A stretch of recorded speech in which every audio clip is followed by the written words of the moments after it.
We're now joined by John Brittas, who's a member of parliament from the Rajya Sabha. He represents the CPM. Thank you so much, Mr. Brittas, for joining us here this evening. You have very strongly opposed, the decision of the Karnataka government to introduce reservations on the basis of the state identity, because you're saying that this is a parochial move.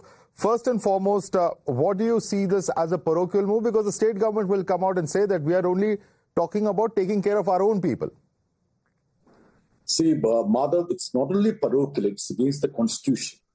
It's unconstitutional, it's unethical, and also counterproductive. That's why I'm saying it is retrograde, reactionary, and regressive. No big city in this country has been built by local fellow. There have been contribution by people from outside that state. It's a known fact. And there is a right-wing trend against migration, and Karnataka government, we should be progressive enough to understand that is adopting the same measure. This is some sort of a fundamentalism. This is what BJP also did in Haryana. This is what we oppose in the form of imposition of language. If that was the criteria, did anybody say that Devagowda should have learned Hindi to be the Prime Minister? This is a country which respects the constitution. You cannot segregate the citizens of this country on the domicile status. That has been amply made clear by Supreme Court verdicts. So I would say that this is counterproductive also. It's not going to help Karnataka or Kannadigas, because this would not help in facilitating investment or employment there in the state of Karnataka, and especially in Bangalore. This is going to frighten the industry. This would may even provoke migration of companies from Bangalore. And I would say that if tomorrow in Kerala some decision is being taken with regard to Kochi, can you imagine the implications of that? Already there are 3 million outside state workers in Kerala. Can we just think of just saying that we are going to drive out them? Think about the repercussions, impact. I would urge upon the Congress party, we should be progressive enough to understand that, should withdraw the draft bill which has been adopted by the cabinet. Right. And also, you mentioned very interestingly Haryana. Now in 2023, the High Court there struck down a similar reservation. So do you think that the lessons of, what has transpired in Haryana have not been learnt here by Karnataka? Exactly, Madhav. See, I would say that even the Karnataka government is on back foot, because I was just perusing the developments there, observing it. I could see the social media post of the chief minister being deleted. He had trumpeted about reserving 100% employment CD category. Then why is it that he has deleted that? Second thing, important ministers holding portfolios like electronics say that we are yet to have discussions with the stakeholders. How can you think a cabinet taking a decision on a legislation, crucial legislation, which is going to affect the progress, development of the state, the city, investment, doing it without even having a preliminary discussion with the stakeholders? I am aghast to know about it. So this is a haphazard step being taken by the Karnataka government. And see, we are all against imposition of, say, language or creed or a belief. And this is a provisional fascism which is at play. And this is something like, say, a semi-balkanization of Bangalore. Can you even tweak the lifestyle of Bangalore? That is going to destroy the beauty of that city. You can't even do that. And think about the population. Bangalore population is almost 50%. 2011 census says that 42-43% of the people who are residing in Bangalore are not Kannadigas.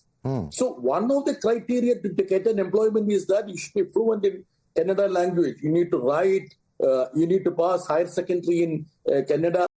Okay, is it possible? Suppose a Malayali who is residing in Bangalore may not be speaking, Kannada language. Can you disqualify that person just because he is unable to write and read Kannada language? This is atrocious, I would say. Right. So, of course, there are many implications, but, there are those who will also question, Mr. Brittas, because your party is in favor of caste-based reservations in the private sector. You've mentioned as much in your recent manifesto as well in the past elections. So there are those who will question that why are you supporting or one kind of identity-based reservation in the private sector and opposing another kind of identity-based reservation? Madhav, these are all time tested because Supreme Court has upheld it, because we can give reservation on the basis of caste. Even there are schemes in Constitution itself. That's a different, altogether it's a different gamut of issues. This is another issue. You cannot mix both issues. I'm sorry to say that, because everywhere there are reservations on certain criteria, weaker sessions, scheduled caste, scheduled tribe. Even the Constitution has promoted that. There is a scheme for that. But this is entirely a different issue. And I'm also saying that, see, this step is not going to be productive for Karnataka either. This is going to hamper the investment in the state. It's going to lead to a flight of the capital. And one more thing, who must have invested in Bangalore city? Who must have invested in Karnataka? Is the money all from Kannadigas? So why don't you say that tomorrow onwards, the investment that is going to happen in Bangalore should be from Kannada people? Can you say that? It's impossible. See, whenever there is a call for son of the soil, we had opposed it. And this is against the spirit of the Constitution. And Indian Constitution has been very, very clear on that. And I would say the decision of the Karnataka government is violation of Article 14, 15 and Article 90. Clear violation of that. But, whether it is the BJP, whether it's the Congress, in our country, and it's not just Karnataka, in multiple states, we have seen once again the whole issue of, linguistic pride, domicile status, etc., being raised by different regional parties from time to time. And, at the end of the day, it appears that various political parties are only thinking about their own vote bank considerations. Isn't that the case? I would partially agree with you, because this has happened in Andhra Pradesh. There have been similar legislations in Haryana, Jharkhand. But when it comes from a government headed by Congress, I am little surprised. I'm shocked. That's a difference. When the BJP is trying to impose Hindi on us, I'm not that much surprised, because that has been part of their agenda all along. But when it comes from Congress party, we should be forward-looking. I'm shocked. That's what I'm saying. This government, Karnataka government, would see the reason and should be having rationale to navigate itself from this trouble which they have created.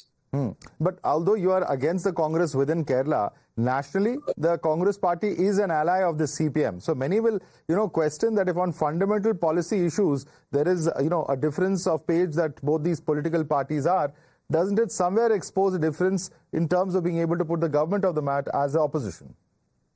Has the Congress party or the Karnataka government discussed this matter in India Alliance meeting? If they haven't, I have the right to say that they are wrong.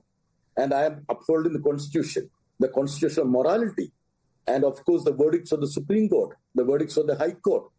And that's what I am saying, that this is anti-constitutional, anti-ethical, and counterproductive too. I am trying to help them also, because this is going to adversely affect them, affect Karnataka, affect Bangalore, affect the people of Karnataka. So they should always listen to wise counsel. All right. Thank you so much, Brittas, for joining us and giving us your perspective on the story. Thank you very much, Madhav.